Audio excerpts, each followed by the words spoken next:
Hello students, good morning. Chemistry की online class में आप सब बच्चों का हार्दिक स्वागत है। देखो भाई, हम जो बात कर रहे थे वो बात कर रहे थे IUPAC नोमेनक्लेचर के बारे में, और आज ये हमारा IUPAC नोमेनक्लेचर का लास्ट लेक्चर है, क्योंकि इस लेक्चर में मैं डिस्कस करूंगा प्रायोरिटी टेबल के बारे में। क्योंकि हमने जितने भी फंक्शन ग्रुप आपके सिलेबस के अंदर चलते हैं या ऑर्गेनिक केमिस्ट्री में चलते हैं, उनके मैंने आपको IUPAC नोमेनक्लेचर का तरीका बता दिया कि किस प्रकार आपको ऑर्गेनिक कंपाउंड के IUPAC नोमेनक्लेचर करने हैं। उम्मीद करता हूं कि आपको जितने भी कंपाउंड या जितने भी फंक्शन ग्रुप डिस्कस किए गए थे उनके नाम लिखना आ गया होगा, और आपको एक बात पता लग गई होगी कि हमने जो भी क्रियात्मक समूह पढ़ा है उसके अंदर केवल हमें दो बातें पता होनी चाहिए। एक तो हमें पता होना चाहिए प्रीफिक्स, और एक हमें पता होना चाहिए सफिक्स। और मैंने आपसे कहा था कि प्रीफिक्स का इस्तेमाल कब होगा, जब वो क्रियात्मक समूह क्या बन जाएगा, प्रतिस्थापी, और वो डिसाइड करेगी प्रायोरिटी टेबल यानी प्रायिकता सारणी। प्रायिकता सारणी डिसाइड करेगी कि किस प्रकार आपका कोई क्रियात्मक समूह क्या बन जाता है, प्रतिस्थापी। तो आज मैं उसी टेबल के बारे में बताऊंगा आपको, क्योंकि मैंने आपको क्रियात्मक समूह की तो IUPAC नाम बता ही दिए। अगर एक बार आपको प्रायिकता सारणी का पता लग जाएगा, उसके बाद दुनिया का कोई भी एग्जांपल हो, आप उसका IUPAC नोमेनक्लेचर आसानी से कर पाएंगे। ध्यान कीजिएगा, IUPAC नोमेनक्लेचर में नेमिंग का विशेष ध्यान रखना, क्योंकि विद्यार्थी जो गड़बड़ करता है वो नेमिंग के अंदर ही करता है और विशेष नंबरिंग के अंदर करता है। तो जब भी आप किसी भी कंपाउंड का IUPAC नोमेनक्लेचर करें तो आप नंबरिंग का विशेष ध्यान रखना, और नंबरिंग के जो भी रूल थे वो मैंने आपके साथ डिस्कस कर लिए। तो आप प्लीज उनकी प्रैक्टिस कीजिएगा, और जो भी बुक, जो भी आपके पास मटेरियल है सोल्व करने का, उसके डिफरेंट टाइप के एग्जांपल लेके IUPAC नोमेनक्लेचर को बाई सीक्वेंस में फॉलो कीजिएगा। तो आपके जो IUPAC नाम है आपको चुटकियों पे याद हो जाएंगे। तो आज मैं बात कर लेता हूं उसके बारे में। देखो भाई, हमने डिफरेंट टाइप के फंक्शन ग्रुप के IUPAC नोमेनक्लेचर डिस्कस कर लिए। आज मैं बनाऊंगा उसकी टेबल याद कैसे होगी उसकी भी ट्रिक आपको बताई जाएगी, और आपको प्रीफिक्स और सफिक्स के बारे में तो पता है। तो पहले मैं लिखता हूं प्रायोरिटी ऑर्डर की, मैं लिख देता हूं, हेडिंग डाल देते हैं अपन, प्रायोरिटी ऑर्डर हो। प्रायोरिटी जानते हैं हिंदी में क्या बोलते हैं, प्रायिकता। हिंदी में लिखने की आवश्यकता नहीं है, प्रायोरिटी ऑर्डर ध्यान रखिए आप। Priority order of functional group, FUNCTIONAL, functional group यानी क्रियात्मक समूह की प्रायिकता का निर्धारण, कि क्रियात्मक समूह की प्रायिकता निर्धारण करने की जो टेबल है उसे बोलते हैं priority order of function group. तो मैं टेबल के अंदर कंपाउंड के नाम लिख रहा हूं और उनके प्रीफिक्स सफिक्स भी लिख दूंगा, ताकि एक बार आपको रिवाइज हो जाए। देखो भाई ध्यान से, पहले नंबर पे जो आता है, आपको बताया था मैंने कि सबसे पहले नंबर पे जो ग्रुप आता है वो है आपका कार्बोक्सिलिक एसिड, यानी कार्बोक्सिलिक एसिड पूरी प्रायिकता सारणी में नंबर 1 पे आता है। और अगर ये नंबर 1 पे आता है तो आपको एक बात पता लग जाएगी कि कार्बोक्सिलिक एसिड कभी भी क्या नहीं बनेगा, प्रतिस्थापी, और क्रियात्मक समूह की तुलना में हमेशा क्या रहेगा, एक मुख्य क्रियात्मक समूह, क्योंकि नंबर 1 पे यही आता है। तो जो पहला है यहां लिख देता हूं मैं, यहां डाल देता हूं क्रम संख्या, जिससे आपको पता रहेगा। यहां क्रम संख्या डाल देते हैं या सीरियल नंबर डालते हैं, इंग्लिश में करते हैं पूरा। यहां डाल दी मैंने सीरियल नंबर, ठीक है जी। यहां डाल देंगे कौन, यहां डाल देंगे अपन FG, शॉर्ट में लिख दूं, चलो पूरा ही लिख देते हैं, कोई दिक्कत नहीं, लिख देते हैं FUNCTIONAL, फंक्शनल ग्रुप, क्रियात्मक समूह। यहां लिख देते हैं उसका प्रीफिक्स और यहां लिख देंगे उसके सफिक्स, ठीक है भाई। ध्यान से देखना भाई, टेबल को आप ध्यान देखिएगा। पहला जो आपका सीरियल नंबर है उस पे कौन आता है, COOH। इसे क्या बोलते हो, इसे बोलते हो आप कार्बोक्सिलिक एसिड। क्या बोलते हो इसे आप, कार्बोक्सिलिक एसिड। क्या बोलते हैं, इसे बोलते हैं कार्बोक्सिलिक एसिड, ठीक है। कार्बोक्सिलिक एसिड का प्रीफिक्स क्या बताया था मैंने आपको, कार्बोक्सी। और ये भी कब काम आएगा, इसका मैंने एग्जांपल लिया था आपके साथ कि कोई मिथाइल के साथ जुड़ा होगा तब काम आएगा, वैसे तो प्रतिस्थापी बनता नहीं है। कार्बोक्सिलिक एसिड का प्रीफिक्स होता है कार्बोक्सी। सफिक्स के दो थे, एक तो क्या था, ओइक एसिड जब श्रृंखला में शामिल होगा, और दूसरा होता है कौन, कार्बोक्सिलिक एसिड जब श्रृंखला के अंदर शामिल नहीं होगा। यही था आपका, ये आपका पहला था। दूसरा कौन था आपका, दूसरा कौन सा था, दूसरा था आपके पास ये आता है दूसरे नंबर पे, SO3H। जानते हैं इसे क्या बोलते हैं, इसे बोलते हैं सल्फोनिक एसिड। अरे बताया था ना भाई, इसे बोलते हैं सल्फोनिक एसिड। क्या बोलते हैं इसे बोलते हैं सल्फोनिक एसिड। सल्फोनिक एसिड का प्रीफिक्स क्या होता है, सल्फो। क्या होता है, सल्फो। और सफिक्स क्या होता है, एक ही होता है इसका सफिक्स, उसका नाम क्या होता है, उसका नाम होता है सल्फोनिक एसिड। क्या होता है उसका नाम, उसका नाम होता है सल्फोनिक एसिड। ये आता है दूसरे नंबर पे, यानी कार्बोक्सिलिक एसिड तो आता है पहले नंबर पे और सल्फोनिक एसिड आता है दूसरे नंबर पे। इसका मतलब ये हुआ, अगर मान लो किसी भी एग्जांपल में, मान लिया किसी भी एग्जांपल में अगर मान लो ये भी उपस्थित है और ये भी उपस्थित है, तो ये तो कहलाएगा क्रियात्मक समूह, यानी इसका तो क्या लगा हो गया, सफिक्स। और ये इसकी तुलना में क्या बन जाएगा, प्रतिस्थापी यानी सब्स्टिट्यूएंट, तो इसका क्या लगा हो गया, प्रीफिक्स। बात समझिए आपको, ऊपर वाला जो है हमेशा क्या रहेगा, मुख्य क्रियात्मक समूह, और उसकी तुलना में जो नीचे वाला है वो क्या बन जाएगा, प्रतिस्थापित। बात क्लियर है। तीसरे नंबर पे देखो आप, तो मैं टेबल याद करने की ट्रिक बताऊंगा आपको कि टेबल याद कैसे करनी है। इनको तो आपको याद करना ही पड़ेगा, और ये तो मैंने आपको सारे याद करवा दिए ना, बस आपको सीक्वेंस पता होनी चाहिए। और अगर आपको सीक्वेंस का तरीका याद हो जाएगा तो फिर तो आपको दिक्कत ही नहीं होगी। बिल्कुल देखो तीसरे नंबर देखो, तीसरे नंबर कौन आता है, तीसरे नंबर पे आपका आता है एनहाइड्राइड। कौन आता है, एनहाइड्राइड। ये होता है एनहाइड्राइड भाई, COOCO। बताऊंगा इसका नाम कैसे करते हैं। इसे बोलते हैं एनहाइड्राइड। क्या बोलते हैं इसे, एनहाइड्राइड। क्या बोलते हैं इसे, एनहाइड्राइड। इसका कोई प्रीफिक्स नहीं होता, इसका कोई प्रीफिक्स नहीं होता, इसका केवल सफिक्स होता है। सफिक्स दो होते हैं इसके, एक तो होता है ओइक एनहाइड्राइड, एक तो क्या होता है ओइक एनहाइड्राइड, दूसरा इसका होता है कार्बोक्सिलिक एनहाइड। बताऊंगा, जैसे आप इसका करते हो वैसा का वैसा होता है, कार्बोक्सिलिक एनहाइड्राइड ये होता है। ठीक है, ये हो गया आपके पास। कौन सा होगा, तीसरा होगा। चौथा देखिए आप, चौथे नंबर पे आपका आता है, इसको जानते हो CO, शॉर्ट में लिख देता हूं अब तो, COOR। इसे बोलते हैं एस्टर। क्या बोलते हैं इसे, बताया था मैंने आपको, एस्टर। एस्टर का प्रीफिक्स नहीं होता, बताया था मैंने आपको, एस्टर का कोई प्रीफिक्स नहीं होता। और इसका सफिक्स क्या होते हैं, दो होते हैं सफिक्स। एक तो होता है O8। क्या होता है O8, जब श्रृंखला के अंदर शामिल होगा। कौन शामिल होगा, एस्टर का कार्बन। और दूसरा क्या बताया था मैंने आपको, दूसरा बताया था मैंने आपको कार्बोक्सिलेट। क्या बताया था, कार्बोक्सिलेट, जब एस्टर का कार्बन कार्बन श्रृंखला के अंदर शामिल नहीं होगा। 5 नंबर पे क्या आएगा, 5 नंबर पे आता है आपका ये, जानते हो ना आप इसको, फ्री वैलेंस CO, Cl लिख देता हूं या X लिख देते हैं, फ्री वैलेंस COX। जानते हो क्या है, एसिड हैलाइड। क्या है ये आपका एसिड हैलाइड। क्या है आपका, एसिड हैलाइड। हाँ भाई, प्रीफिक्स होता है इसका, इसका प्रीफिक्स क्या होता है, इसका प्रीफिक्स होता है हेलोफॉर्माइल। क्या होता है, हेलोफॉर्माइल। अगर आपने यहाँ पे क्लोरीन ले लिया तो क्या कहलाएगा, क्लोरोफॉर्माइल। अगर ब्रोमीन ले लिया, ब्रोमोफॉर्माइल। आई ले लिया तो आइडोफॉर्माइल। बाकी आपके सिलेबस में केवल ज्यादा अगर कौन सा आता है, Cl वाला, तो आप हेलो की जगह क्या लगा दोगे, क्लोरो, क्योंकि हेलो का मतलब होता है हेलोजन। FClBrI को बोलते हैं अपन, हेलो पढ़ाऊंगा ना आवर्त सारणी में, आवर्त सारणी में डिस्कस करूंगा उसके बारे में। इसे बोलेंगे, इसका प्रीफिक्स होता है हेलोफॉर्माइल। सफिक्स दोगे इसके, क्योंकि कार्बन है तो एक बार श्रृंखला के अंदर शामिल होने वाला और एक बार श्रृंखला के शामिल नहीं होने वाला। तो इसके एक तो इसका क्या होता है, एक तो इसका क्या होता है ओयल हैलाइड। क्या होता है, ओयल हैलाइड। बताया था मैंने आपको। अगर मान लो Cl हुआ तो क्या लगा दोगे आप, क्लोराइड लगा दोगे। और दूसरा क्या होता है इसका, दूसरा इसका होता है कार्बोनिल हैलाइड। क्या होता है, कार्बोनिल हैलाइड। अगर आपके पास यहाँ Cl है तो क्या लगा दोगे यहाँ, क्लोराइड। तो क्या बन जाएगा, कार्बोनिल क्लोराइड, और ऊपर क्या बन जाएगा, ऑयल क्लोराइड। क्लियर है बात। तो ये तो गए 5 नंबर। छठा देखिए आप, छठे पे आता है ये CONH2। क्या बोलते हैं इसे, इसे बोलते हैं एमाइड। क्या बोलते हैं इसे, एमाइड। एमाइड का क्या होता है, प्रीफिक्स क्या होता है एमाइड का, एमाइड का प्रीफिक्स होता है कार्बामोयल। क्या होता है, कार्बामोयल। सफिक्स होंगे दो, क्योंकि कार्बन आ गया। एक तो क्या कहलाता है, एक सफिक्स तो होता है इसका एमाइड, जब श्रृंखला के अंदर शामिल होगा। और दूसरा सफिक्स क्या होता है, दूसरा सफिक्स क्या होता है इसका, दूसरा सफिक्स होता है इसका कार्बामाइड। क्या होता है, कार्बामाइड। ये तो होता है भाई, एक सफिक्स होता है इसका एमाइड जब श्रृंखला के अंदर शामिल होगा, और एक होता है कार्बामाइड जब श्रृंखला के अंदर शामिल नहीं होगा। 7वें नंबर का देखिए आप, 7वें नंबर पे आता है CN, फ्री वैलेंस CN। देखो कार्बन है तो क्या बोलेंगे इसको, इसको बोलेंगे साइनाइड। क्या बोलेंगे इसको, इसको बोलेंगे साइनाइड। साइनाइड का प्रीफिक्स क्या होता है, साइनो। क्या होता है, साइनो। अब सफिक्स दो होंगे, एक बार श्रृंखला के अंदर शामिल होगा जब, और श्रृंखला में शामिल नहीं होगा जब। तो एक तो इसका प्रीफिक्स क्या बताया था मैंने आपको, वो सफिक्स क्या बताया था, एक तो बताया था मैंने सफिक्स का नाइट्राइल। क्या बताया था, नाइट्राइल, जब श्रृंखला के अंदर शामिल होगा। और दूसरा क्या होता है, दूसरा होता है इसका कार्बोनाइट्राइल। क्या होता है, कार्बोनाइट्राइल, जब श्रृंखला के अंदर शामिल नहीं होगा। 8वें नंबर पे आता है आपका NC। क्या आता है, NC। इसे क्या बोलते हैं, इसे बोलते हैं आइसोसाइनाइड। क्या बोलते हैं इसे बोलते हैं आइसोसाइनाइड। इसका प्रीफिक्स क्या होता है, आइसोसाइनो। क्या होता है, आइसोसाइनो। सफिक्स का केवल एक ही होता है, क्या होता है सफिक्स का, इसका सफिक्स होता है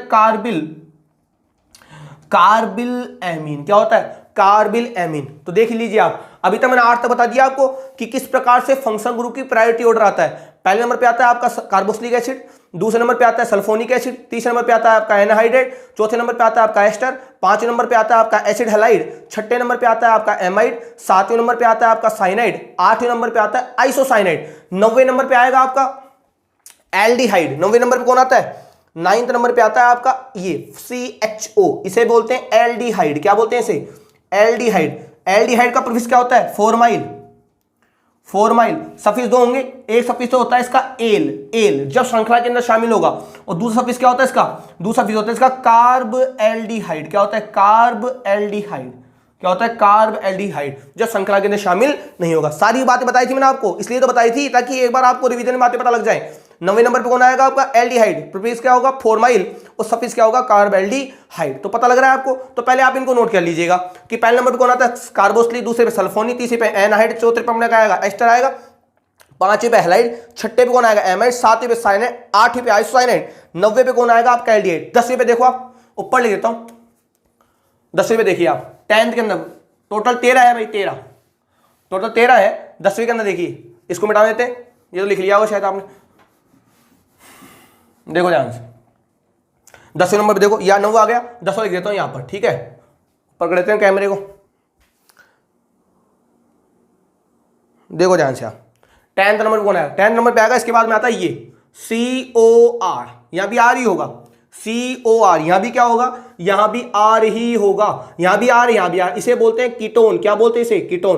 कीटोन का प्रीफिक्स क्या होता है उसे बोलते हैं कीटो और सफिक्स क्या होता है ओन, एक ही होता है इसका प्रीफिक्स, तो होता है इसका कीटो, एक प्रीफिक्स होता है एक ही सफिक्स होता है, प्रीफिक्स होता है कीटो, सफिक्स क्या होता है इसका ओन। आ जाओ भाई 11वें नंबर पे कौन है, 11वें नंबर पे आता है आपका ये फ्री वैलेंसी OH, क्या बोलते हैं इसे बोलते हैं एल्कोहल, क्या बोलते हैं इसे एल्कोहल, और एल्कोहल का प्रीफिक्स क्या होता है हाइड्रोक्सी, क्या होता है हाइड्रोक्सी, सफिक्स क्या होता है एक ही होता है उसे बोलते हैं ओल। देखो ये एल है ये ओल है, ध्यान रखना, एल्डिहाइड का तो होता है एल और एल्कोहल का होता है ओल। आ जाओ 12वें नंबर पे आएगा आपका फ्री वैलेंसी SH, इसे क्या बोलते हैं इसे बोलते हैं थायो एल्कोहल, क्या बोलते हैं इसे थायो एल्कोहल, बताया था मैंने आपको।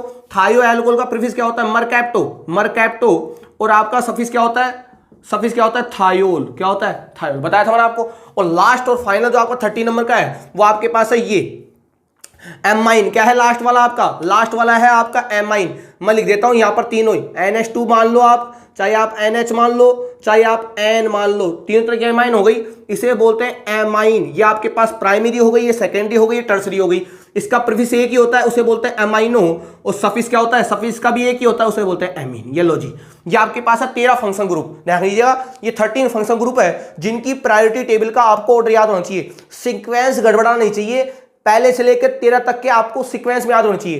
पहले नंबर पे तो आएगा आपका कार्बोक्सिलिक एसिड, पहले नंबर पे कौन आएगा आपका, पहले नंबर पे आएगा आपका कार्बोक्सिलिक एसिड। दूसरे नंबर पे कौन आएगा, दूसरे नंबर पे आएगा आपका सल्फोनिक एसिड, दूसरे नंबर पे कौन आएगा आपका सल्फोनिक एसिड। तीसरे नंबर पे कौन आएगा एनहाइड्राइड, चौथे नंबर पे आएगा आपका एस्टर, पांचवें नंबर पे आएगा आपका एसिड हैलाइड, छठे नंबर पे आएगा आपका एमाइड, सातवें नंबर पे आएगा साइनाइड, आठवें पे आइसोसाइनाइड और 90 पे जो आपका आएगा वो आएगा आपका 90 पे कौन आएगा आपका एल्डिहाइड, 90 पे आपका एल्डिहाइड आएगा। 10वें पे कौन आएगा, 10वें पे आपका आ जाएगा कौन कीटोन, 11वें पे आपका आएगा एल्कोहल, 12वें पे थायो एल्कोहल और 13वें पे आपकी आ जाएगी एमीन। तो आपको इनके प्रीफिक्स और सफिक्स के बारे में पता होना चाहिए और इनके प्रीफिक्स सफिक्स के जितने भी नाम थे वो मैंने आपके साथ डिस्कस कर लिया। अब मैं आपको ट्रिक बताता हूं याद करने की। तो आपने सीक्वेंस लिख लिया होगा कि 1 से लेकर 13 तक के फंक्शन ग्रुप कौन कौन से होते हैं। वापस सुनो ध्यान से, पहले नंबर पे कौन आएगा आपका कार्बोक्सिलिक एसिड, प्रीफिक्स क्या होता है कार्बोक्सी, सफिक्स 2 होंगे। अगर श्रृंखला के अंदर शामिल होता है तो आप लगाओगे ओइक एसिड, अगर श्रृंखला के अंदर शामिल नहीं होता तो आप लगाओगे कार्बोक्सिलिक एसिड। दूसरा नंबर कौन आएगा सल्फोनिक एसिड, सल्फोनिक एसिड का प्रीफिक्स क्या होता है सल्फो, सफिक्स क्या होता है सल्फोनिक एसिड। तीसरे नंबर पर कौन आएगा आपका एनहाइड्राइड, एनहाइड्राइड का कोई भी प्रीफिक्स नहीं होता, सफिक्स 2 होते हैं। अगर श्रृंखला के अंदर शामिल होता है तो ओइक एनहाइड्राइड और श्रृंखला में शामिल नहीं होता है तो कार्बोक्सिलिक एनहाइड्राइड, ठीक है। चौथे नंबर कौन आएगा आपका एस्टर, एस्टर का प्रीफिक्स नहीं होता, सफिक्स 2 होते हैं। अगर श्रृंखला में शामिल होता है तो O8 और श्रृंखला में शामिल नहीं होता है तो कार्बोक्सिलेट। और मैंने आपको एक बात बताई थी कि जब भी आप एस्टर का IUPAC नाम लिखेंगे तो O से जुड़े एल्किल समूह का नाम पहले लिखते हैं, यानी O से जुड़े जो R है इसका नाम पहले लिखा जाएगा, ठीक है भाई। 5 नंबर कौन आता है आपका एसिड हैलाइड, एसिड हैलाइड में अगर मान लो आपके पास क्लोराइड है तो आप क्लोरोफोर्माइल बोल दो, बाकी आप हेलोफोर्माइल बोल देंगे। और अगर श्रृंखला में सफिक्स अगर श्रृंखला में शामिल होता है तो ओएल हैलाइड और श्रृंखला में शामिल नहीं होता है तो कार्बोनिल हैलाइड, ठीक है। फिर उसके बाद आया था आपका एमाइड, एमाइड का प्रीफिक्स होता है क्या होता है कार्बामोइल। अगर सफिक्स दोगे अगर श्रृंखला में शामिल होता है तो एमाइड लगाओगे, अगर श्रृंखला में शामिल नहीं होता है तो आप लगाओगे कार्बामाइड। उसके बाद नंबर किसका आता है, उसके बाद नंबर किसका आता है, उसके बाद नंबर आता है साइनाइड का। साइनाइड का प्रीफिक्स क्या होता है साइनो, सफिक्स वही 2 होंगे, अगर श्रृंखला में शामिल होता है तो नाइट्राइल और श्रृंखला में शामिल नहीं होता है तो कार्बोनाइट्राइल। उसके बाद आता है आइसोसाइनाइड का, आइसोसाइनाइड का प्रीफिक्स क्या होता है आइसोसाइनो और सफिक्स वही 2 एक होगा, इसका क्या होता है कार्बिलएमीन। उसके बाद नंबर किसका आएगा आपका, किसका नंबर आएगा एल्डिहाइड का, एल्डिहाइड का प्रीफिक्स क्या होता है फॉर्माइल, सफिक्स होते हैं 2, अगर मान लो श्रृंखला के अंदर शामिल होता है तो एल, अगर श्रृंखला में शामिल नहीं होता है तो कार्बेल्डिहाइड। फिर आता है आपका कीटोन, कीटोन का प्रीफिक्स क्या होता है कीटो और सफिक्स होता है उसका ओन, सफिक्स क्या होता है उसका ओन होता है, ठीक है भाई। उसके बाद नंबर किसका आएगा एल्कोहल का, एल्कोहल का प्रीफिक्स क्या होता है हाइड्रोक्सी, सफिक्स होता है ओल। उसके बाद आएगा थायोएल्कोल का, थायोएल्कोल का प्रीफिक्स क्या होता है मरकैप्टो, और सफिक्स क्या होता है थायोल। और लास्ट में आएगी आपकी एमीन, एमीन का प्रीफिक्स होता है क्या अमीनो, और सफिक्स क्या होता है एमीन। चाहे भले आपकी प्राइमरी एमीन हो, चाहे सेकेंडरी एमीन हो, चाहे टर्सरी एमीन हो। इसके बाद ध्यान रखना आपका जो डबल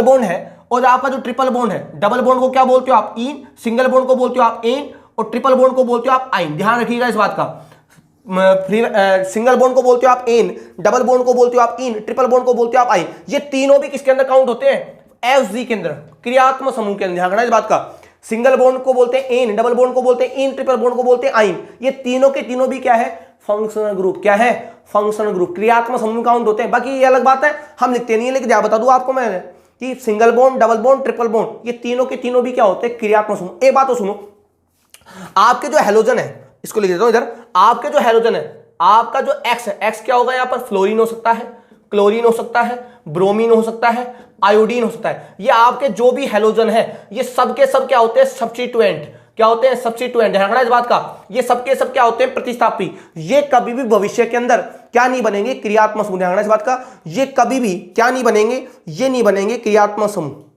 आपके जो हेलोजन है ये कभी भी क्या नहीं बनेंगे, ये कभी भी नहीं बनेंगे क्रियात्मक समूह, चाहे कोई सही हो, ये कभी भी क्या नहीं बनते हैं क्रियात्मक समूह। इसके अलावा ये ध्यान रखना nitro NO2, free valency NO2, ये भी क्या होता है, ये भी होता है प्रतिस्थापी। क्या होता है ये प्रतिस्थापी। इसके अलावा जितने भी एल्काइल ग्रुप है ये सब के सब क्या होते हैं, ये जितने भी इधर मैंने लिखे हैं ये सब के सब क्या होते हैं, ये सब के सब होते हैं प्रतिस्थापी। क्या होते हैं सबके सब, ये सब के सब होते हैं प्रतिस्थापी, इनको बोलते हैं प्रतिस्थापी, सब्स्टिट्यूएंट है सबके सब। और बाकी सबके सब क्या है क्रियात्मक समूह। और मैंने आपसे कहा है एक भी क्रियात्मक समूह क्या बन सकता है प्रतिस्थापी। जैसे मान लो, अगर मान लो आपके पास कोई एग्जांपल है, उस एग्जांपल में मान लो एमाइड भी है और उस एग्जांपल में मान लो सल्फोनिक एसिड भी है, तो ये तो क्या कहलाएगा फिर क्रियात्मक समूह, और ये क्या बन जाएगा प्रतिस्थापी। अगर मान लो ऊपर वाला ग्रुप और नीचे वाला ग्रुप दोनों प्रेजेंट है तो ऊपर वाला हमेशा क्या रहेगा प्रतिस्थापी, वो क्या फंक्शन ग्रुप, और नीचे वाला उसकी तुलना में क्या बन जाएगा प्रतिस्थापी। तो आपको इस सीक्वेंस पता होना चाहिए कि प्रायोरिटी पे कौन है और उसके लेस प्रायोरिटी पे कौन है, क्योंकि प्रायोरिटी डिसाइड करके आप ये पता पाओगे कि कौन तो प्रीफिक्स बनेगा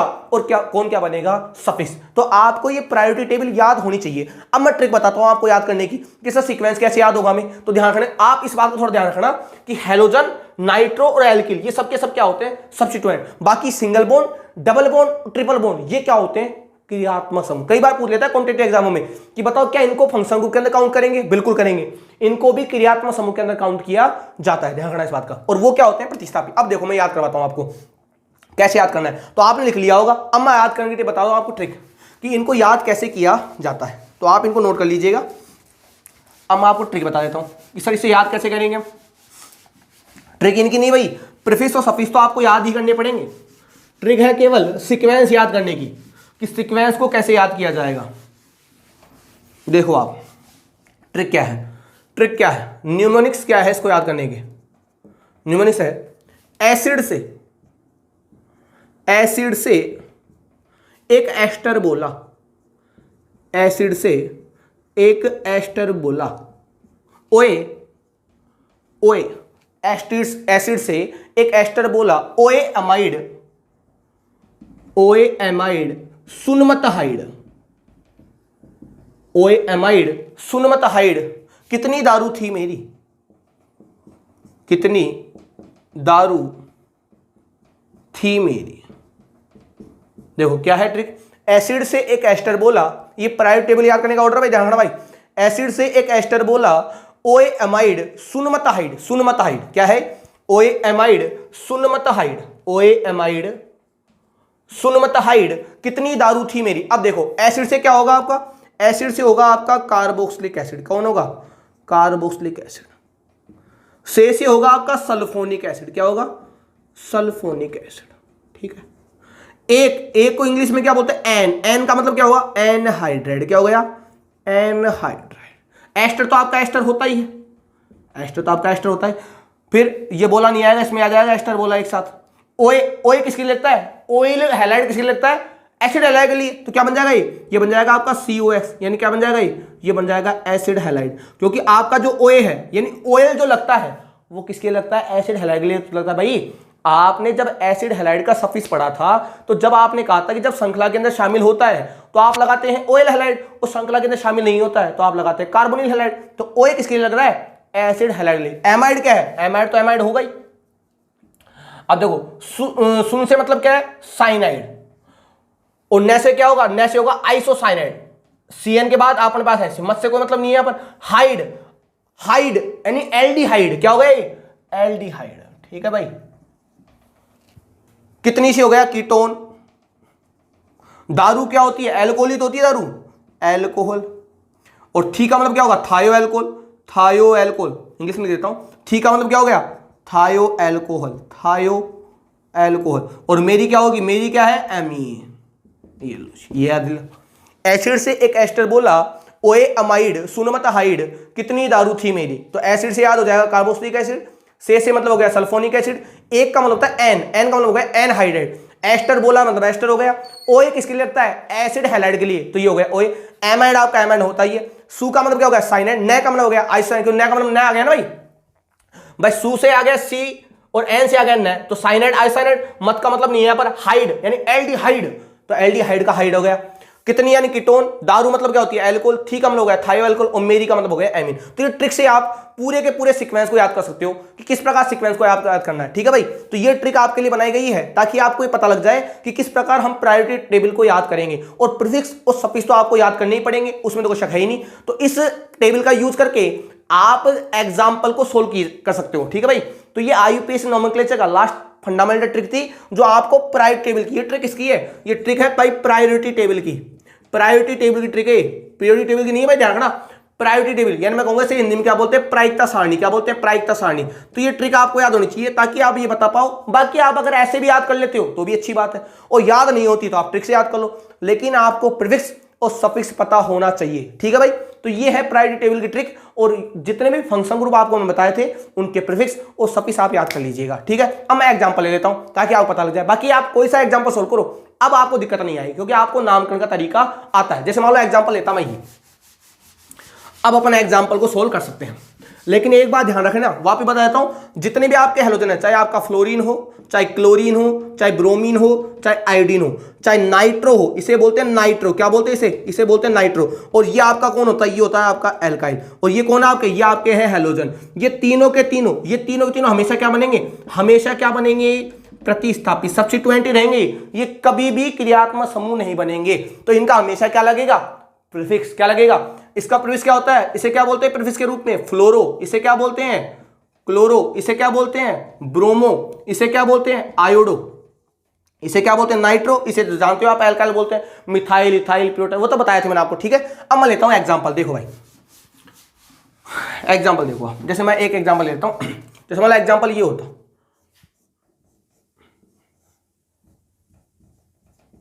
ये एग्जांपल होता, ये वाला हो गया।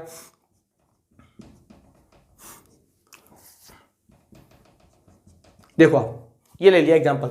अब देखो यहां पर कार्बोक्सिलिक एसिड भी है, सल्फोनिक एसिड भी है, क्लोरो भी है और ब्रोमो भी है। ठीक है, अब देखो प्रायोरिटी ऑर्डर, बताओ कार्बोक्सिलिक एसिड पहले नंबर पे आता ही नहीं आता है, तो ये क्या बनेगा, मुख्य क्रियात्मक समूह। तो ये क्या बन जाएगा, प्रतिस्थापी।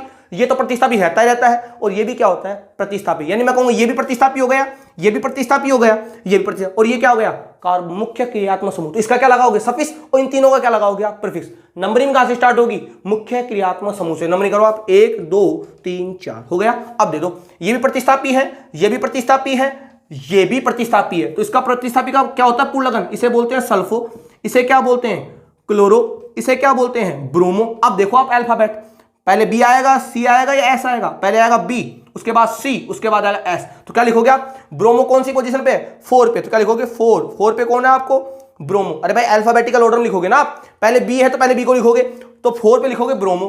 3 पे क्या है आपका, 3 पे आपका है क्लोरो। 2 पे क्या है, 2 पे है आपका सल्फो। अब बताओ साइक्लो कंपाउंड है कि नहीं, क्या लिखोगे साइक्लो। कितने काम है, 6 है ना भाई, 6 को क्या बोलोगे, हेक्स बोलोगे। सारे बॉन्ड सिंगल है तो एन लगा दोगे।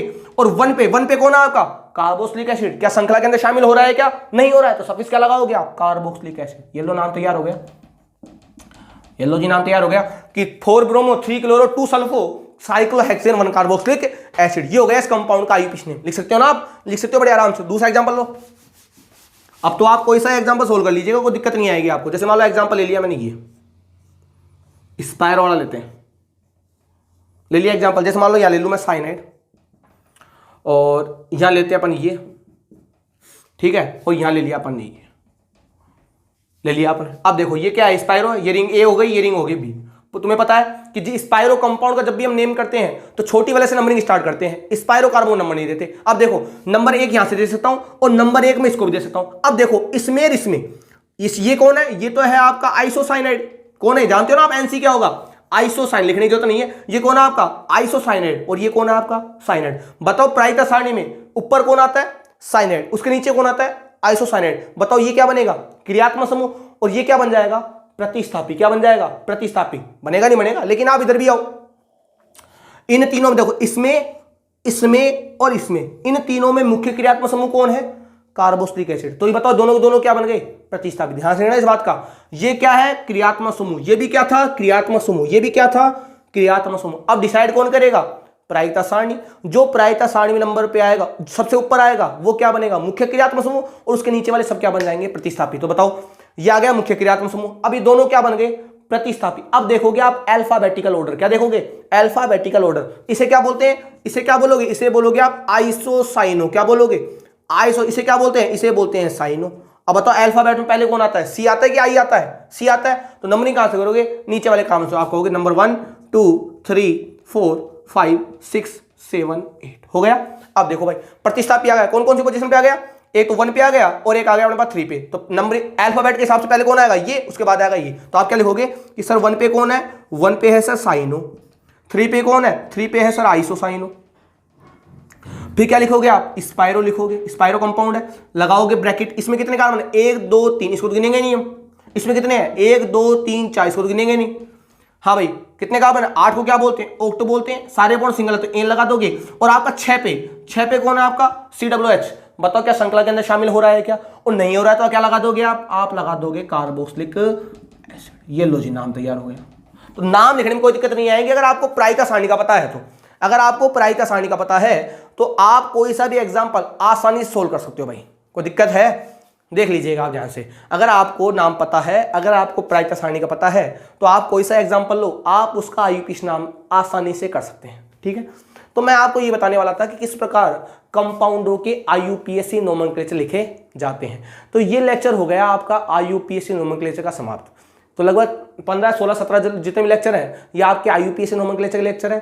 तो आप प्लीज इन्हें नोट कर लीजिएगा कॉपी के अंदर, ताकि आपको पता रहे कि किस प्रकार कंपाउंडों के IUPAC नामकरण किए जाते हैं। क्योंकि मैंने आपसे कहा है कि अगर ऑर्गेनिक केमिस्ट्री को आपको तरीके से डील करना है तो आपको GOC वाला पोर्शन और आपको ये नोमेनक्लेचर वाला पोर्शन आना चाहिए, तब तो आपकी ऑर्गेनिक बेस्ट हो जाएगी, अन्यथा फिर आप ऑर्गेनिक के अंदर मात खा जाएंगे भाई। ठीक है भाई, तो मैंने आपको नाम के बता दिए। अब जो अपना लेक्चर होगा वो होगा GOC के साथ पीरियोडिक प्रॉपर्टी। तो आप बता दीजिएगा मुझे कि अगर आपको आवर्त सारणी पढ़नी है तो पहले मैं आवर्त सारणी स्टार्ट कर दूंगा, और अगर आपको मान लो क्या पढ़नी है, GOC पढ़नी है, जनरल ऑर्गेनिक केमिस्ट्री, तो मैं वो स्टार्ट कर दूंगा। तो आप बता दीजिएगा कि आपको पहले कौन सा चैप्टर पढ़ना है। ठीक है भाई, आज के लिए इतना ही, धन्यवाद।